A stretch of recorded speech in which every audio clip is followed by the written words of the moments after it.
versus United States is a case from 2015 that deals with online threats, or at least supposed threats. Elonis was someone who was in a bad relationship with his wife. He was an abuser, and he posted things online on Facebook that were styled as rap lyrics, some of them his own, some of them from Eminem, that were very threatening to his wife, to a local kindergarten, to his employer.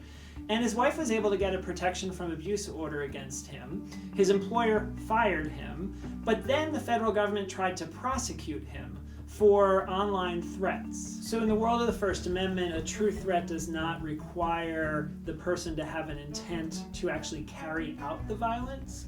All it requires is some kind of intent to cause fear of violence. Unfortunately, the Supreme Court gave us very little guidance, gave the lower courts very little guidance, and in a very interesting opinion, Justice Alito wrote a concurring opinion really calling out his colleagues, saying we're supposed to give more guidance to the lower courts, we're supposed to give more guidance to the people, we're supposed to give more guidance to prosecutors, particularly around something as serious as the First Amendment. But the rest of the court just didn't do it. So everyone else is still struggling with this issue, and obviously it's a major issue of our time, what people can post on Facebook, especially, or Instagram or Twitter or whatever it is. We have a president who posts things that people claim is threatening online all the time.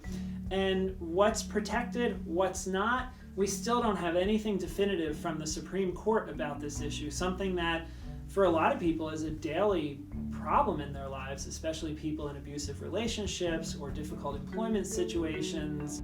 The only justice who really grappled clearly with the First Amendment issues was Justice Thomas, who said that this is a threat, threats are not protected, and that he should be able to be prosecuted for this. He was the only dissenter in the case.